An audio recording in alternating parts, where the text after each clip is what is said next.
KTO Radio présente À haute voix, la lecture intégrale des œuvres spirituelles majeures. Aujourd'hui, Augustin ou le Maître est là de Joseph Malègue.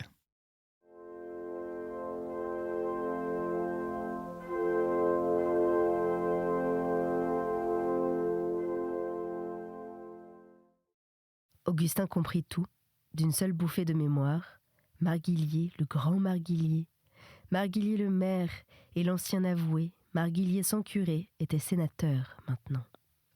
Devant des bocs, au fameux café d'en face, ils se demandèrent ce qu'ils faisaient, entrechoquant les réponses au grand rire de leur jeunesse. Marguillier Gustave, ouvrez les guillemets. Passé, ne parlons pas des absents. Présent, le droit. 2e année, option. Ça ne vous regarde pas, vieux copain. Futur, ah voilà. Secrétaire de Queuqueminis avant que ça lui arrive à lui-même. Appia, à ton tour. La médecine, mon vieux, 1re année. Appia se tut, ayant l'imagination courte et le culte du fait. Il était le moins changé des trois, une modestie taciturne et calculatrice habitait ses yeux luisants. Quant à Vaton, c'était l'étonnement d'Augustin. Une barbe blond-fauve, avec des coulées jaunes sereins, renouvelait son visage. Ignorant la direction et la densité dans lesquelles il convenait de croître, elle s'essayait de droite, de gauche, renonçait, revenait sur elle-même et se terminait vaporeusement. Vaton, au premier regard, semblait vieilli, désenchanté, revenu de tout, et en même temps d'une jeunesse prodigieusement neuve, étonnée de l'univers, comme s'il eût mis toute son adolescence à s'apercevoir qu'il était splendide et qu'il s'en étonna d'un seul coup pour tout le temps passé. Alors, qu'est-ce qu'il fait, va-t-on ? Ah, des choses, dit Marguillier d'une voix céleste et veloutée. Ses yeux blancs haussés vers la toile rayée de la marquise qui se comporta en l'occurrence comme un substitut de l'azur. Non, il ne fait pas des choses, dit Vaton. Il fait de la littérature. Il souriait à Augustin de ses yeux câlins et tendres, ravi de retrouver une ancienne amitié. Il souriait avec un grand charme de réserve, de rêverie et d'intelligente impuissance. Augustin comprit que la fraîcheur étonnée de son visage venait tout entière de ce regard. Cependant, les répliques se croisaient. Des vers, mon vieux, il fait des vers. Il s'est débaptisé. Va-t-on tout court ? Connaît plus. Connaissons plus. Lui-même connaît plus. Il s'appelle VV. Ses 2 initiales pour Va-t-on Verlaine, une comédie lyrique, 3 actes. Joué ? Méchant. Plus 23 422 autres vers, hors actes et scènes indépendants, francs-tireurs. Publiés ? 45 d'entre eux l'ont été, et payés. Non, 28 seulement. 2 sonnets, c'est 28 vers. Dis, VV, combien t'as touché pour tes 2 sonnets ?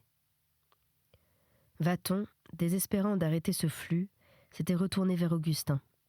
Évidemment, il écrivait. Il préparait aussi sa licence S-lettres.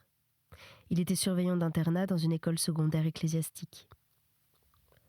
En somme, 3 zones concentriques et de plus en plus intérieures.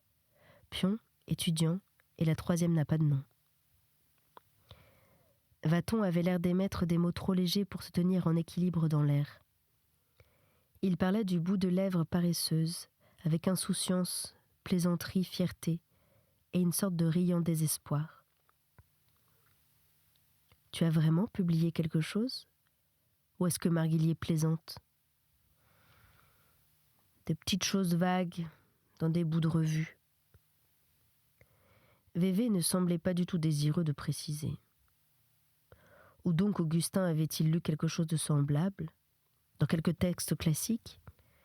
Il remuait des souvenirs incertains. « Tu te présentes à la licence en juillet prochain ? » Non, évidemment. La Sorbonne a négligé de consulter les horaires de mon école, de manière à placer l'explication des programmes dans mes temps libres. Simple oubli. Tu devrais essayer de passer une bourse de licence. Quand se passe-t-elle et comment se fait-on inscrire ? Mon petit, fit Augustin, fâché de n'avoir pu arrêter à temps l'appellation pitoyable, cette insouciance te mènera à quoi ? Bon, dit Vévé avec une nuance de susceptibilité qui rappelait l'ancien Vaton. Je ne cherche pas à arriver. Marguillier y suffit. T'en fais pas, dit Marguillier, j'arriverai pour 2. J'ajoute que Vévé n'a pas de maîtresse connue, dit Appia à voix haute et calme, en voyant l'interruption par-dessus la tête des autres causeurs comme un sujet qu'on fait passer. Augustin retrouva tout à coup le texte classique auquel il pensait en regardant Vévé. C'était du La Bruyère. Phédon a les yeux creux. Il croit peser à ceux à qui il parle. Il est mystérieux sur ses affaires, quelquefois menteur. Il parle bas dans la conversation. Il articule mal. Il attend qu'il soit seul pour éternuer.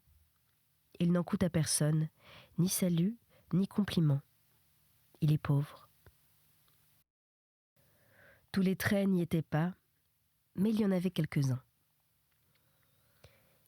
Ils accompagnèrent Augustin jusqu'à son lycée, bavardant à grands éclats, le plaignant de se coucher si tôt, protestant que si on voulait les obliger, eux...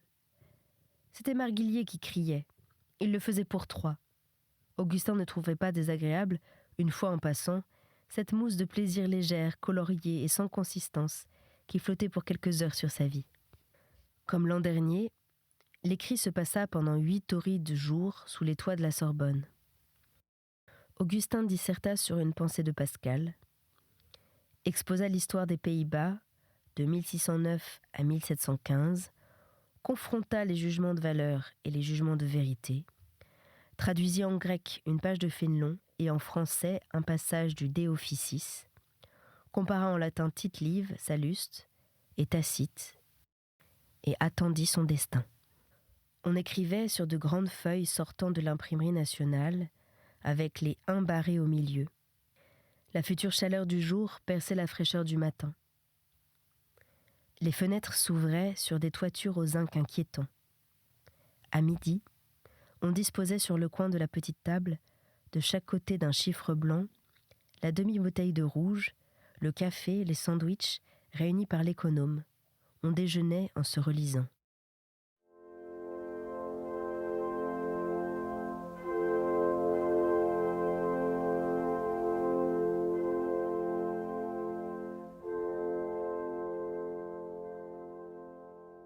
Augustin se plut extrêmement à l'histoire, y retrouva Taine, Fromentin, Lefebvre-Pontalis, et s'y épanouit.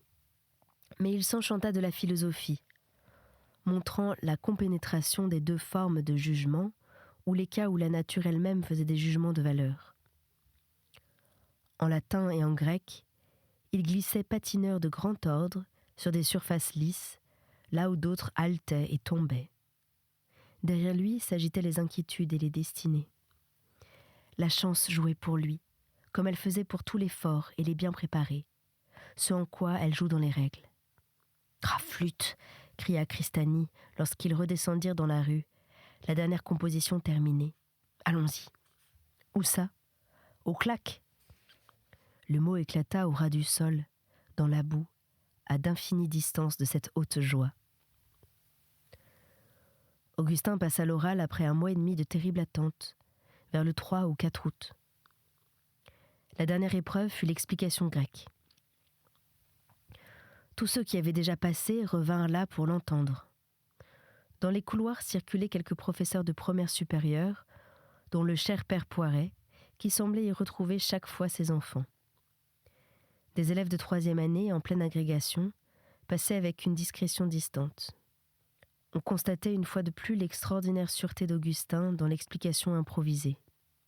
Assez loin des exercices scolaires habituels, et rarement proposés,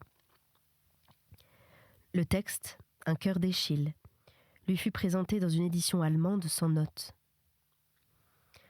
Le vieil helléniste, maigre, à la pomme d'Adam plein de poils, avait peut-être fait exprès de la choisir. À chaque traquenard tranquillement élucidé, on entendait sobre et presque muette des appréciations que le vieux savant énonçait comme pour lui-même. « Fort bien, monsieur. Parfaitement vu. » Déçu, le sphinx s'allait suicider dans les roches. Quand ce fut fini, sans transition, « Ferez-vous du grec, monsieur, à l'école ? » Je n'ose trop l'espérer, avec des notes de philosophie comme les vôtres. Enfin, je vous remercie de cette explication, dit-il d'une courtoisie froide, d'où tout sourire était banni. Brûle passait 7e, Paulin Zeller 11e, Cristani restait sur le pavé, tête de liste des refusés. Augustin entrait premier. Les tensions des derniers jours avaient été pénibles pour tous, même pour lui. « Ne nous la fais pas à l'angoisse, » disaient ses camarades, espèce d'infaillible, mécanique sans panne, cacique, terme dont on désigne le premier. Sous ces gros mots, capitonnés, par en dessous et bourrés d'amitié, Augustin fléchissait, ému, bien plus qu'on ne croyait. Quand la grande place arriva, le caciquat, illustre, qu'avaient occupé avant lui des personnages comme Taine, quand le vieil universitaire académicien, qui dirigeait l'école, eut servi aux ennemis le discours de haute pédagogie où il se plaisait, que le surveillant général en tête d'artiste triste y eut joint les détails pratiques d'ailleurs répétés dans un imprimé, que tous se furent gavés du bassin intérieur et des 4 corridors autour d'un jardin morne, identique comme un sol devant 4 miroirs, Augustin se retira doucement, assommé, lourd d'il ne savait quel poids écrasant. Gonflé d'émotions et de souvenirs, comblé d'une gratitude envers les siens, déchirante et irrassasiée, en proie à un douloureux, insurmontable bonheur, il tremblait de vertige, comme s'il sentait sous ses pieds les aiguilles extrêmes d'une immense ascension alpestre. Il avait besoin d'appuyer sa tête. Il n'en pouvait plus. Il s'en fut, étouffant ses pas, dans le parloir qu'on trouvait à l'angle gauche du vestibule, entre la porte d'entrée et l'escalier du directeur. Il enfouit son visage au milieu des grands rideaux administratifs et sanglota dans leur poussière. La rue, quand il sortit, restait identiquement provinciale. Les grands événements n'y changeaient rien. Un marchand criait « Tonneau, tonneau !»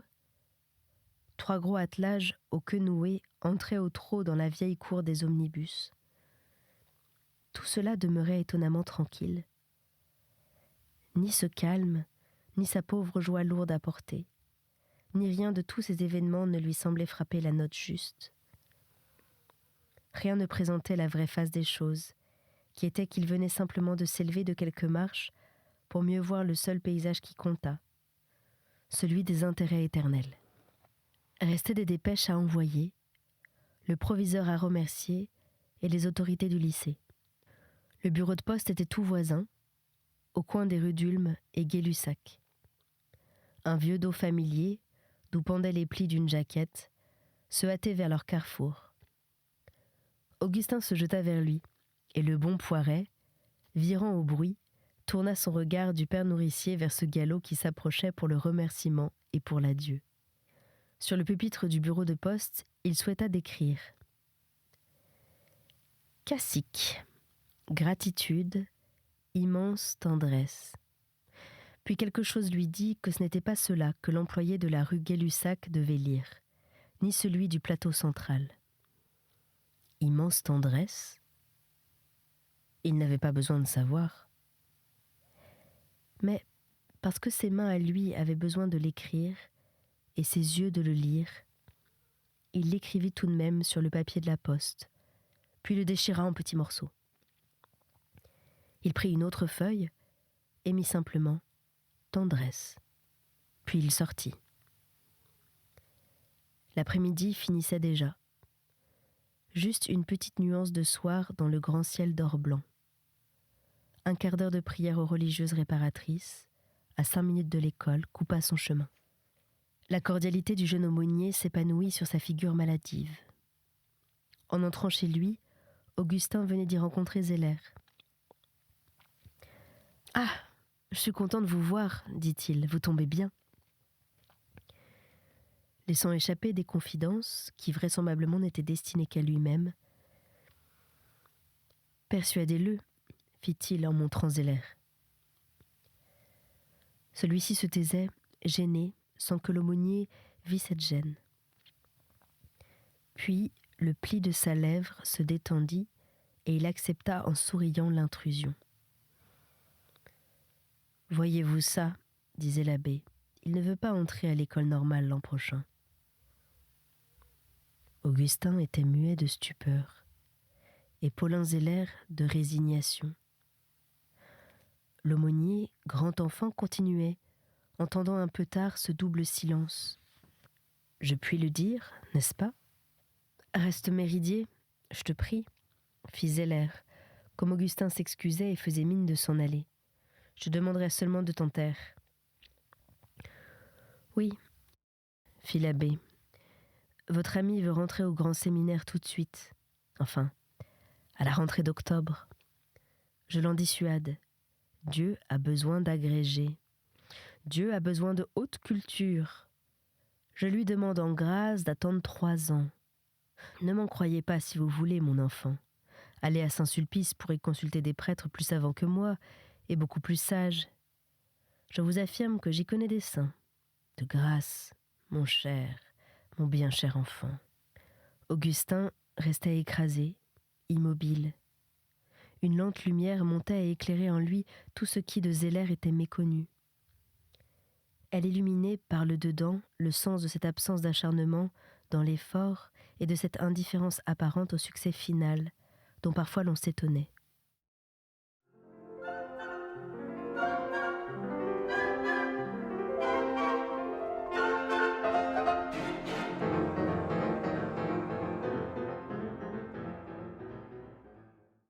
Dans l'âme délicate et vite fermée de Paulin Zeller, les confidences s'étaient taries. Augustin eût aimé passionnément pénétrer plus avant, chercher où, quand et comment ces désirs-là lui étaient venus.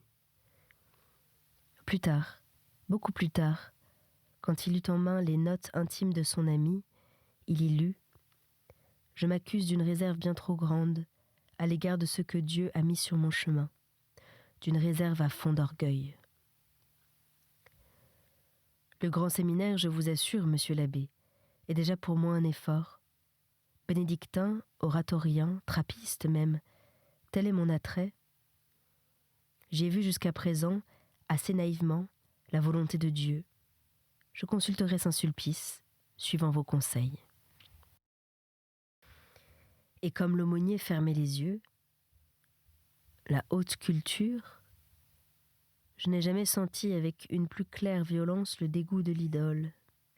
Tel fut le commencement de la nouvelle vie. Dès les premiers moments, non de son fait, mais des circonstances, elle se compara pour Augustin à quelque chose d'autre et plus noble, hors de ses prises et de ses désirs, mais non pas de ses nostalgies. L'express de nuit l'emmena dans ses fraîches troisièmes. Dès que fut terminé le tassement des voyageurs, le choix des coins et le dépouillement des faux cols, le sens intérieur des martèlements rythmiques commença de s'offrir à ses rêves. Chapitre 4. Le grand domaine. Malgré la gêne monétaire où vivait le ménage, Madame Méridier trouva le moyen de fournir à la petite Jacqueline la cure d'air à la montagne dont elle avait besoin. Au grand domaine, depuis longtemps, les vieux parents étaient morts. Restaient des cousins et cousines de noms variés, et le chef était le cousin Jules. La parenté devenait trop lointaine pour que Madame Méridier pût être hébergée comme autrefois. Elle proposa de payer. On savait le cousin Jules pas très commode, obscurément riche et d'une âpreté silencieuse.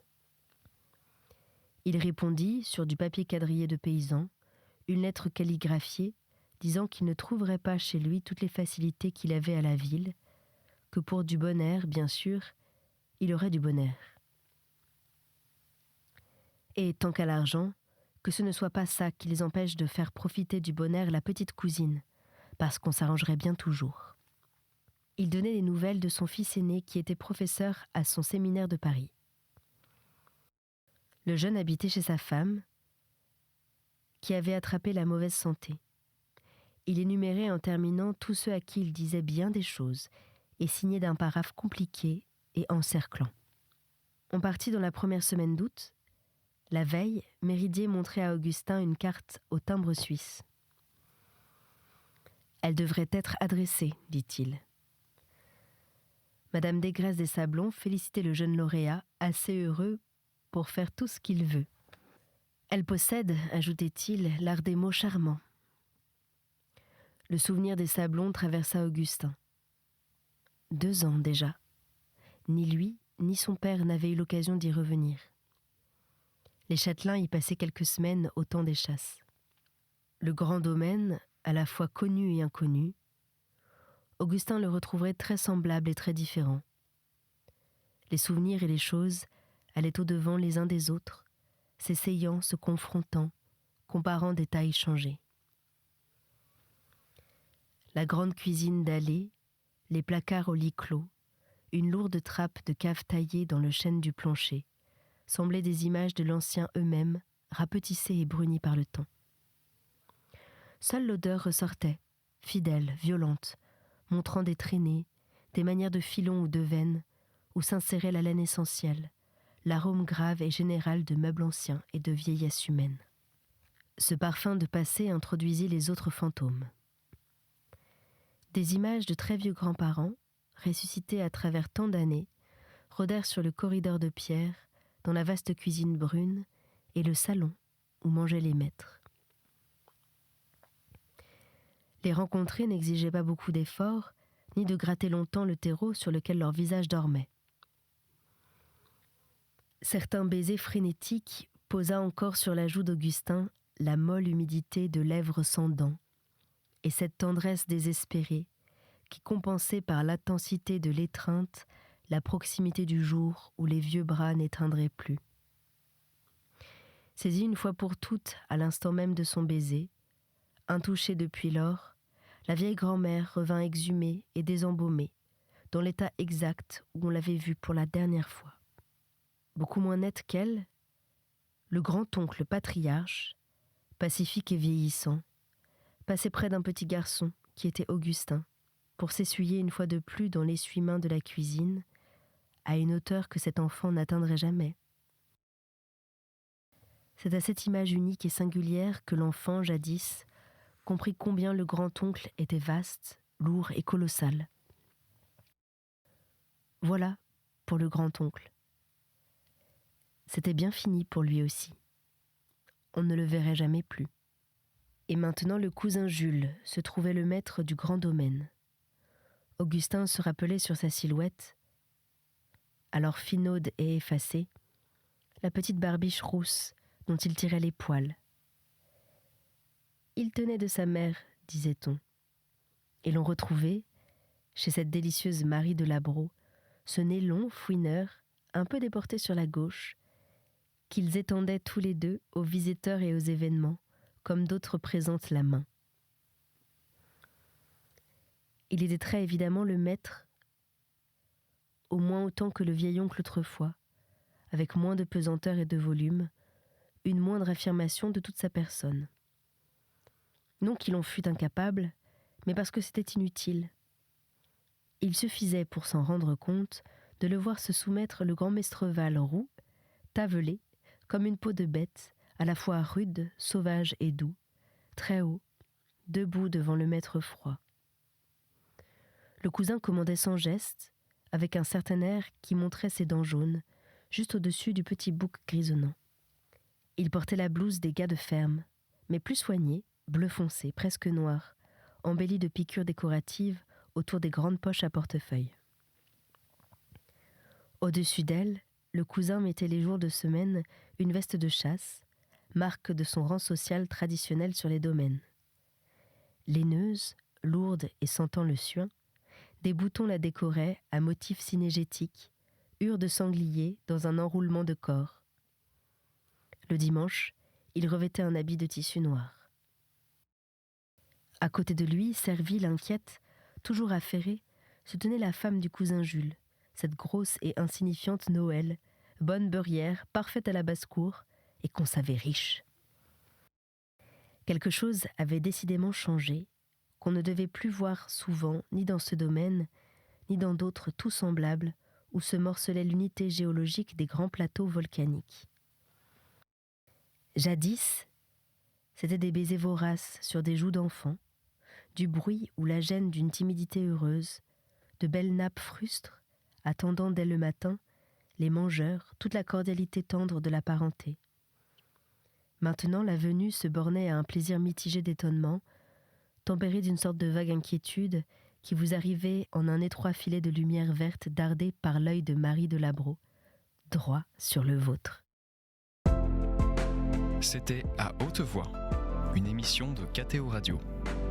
Aujourd'hui, Augustin ou le maître est là de Joseph Malègue. Lecture, Anne-Céline Pellarini. Captation et réalisation, Aymeric Plouminec et Thibaut Dagalier. Une émission disponible en podcast sur ktoradio.com et sur l'application KTO Radio.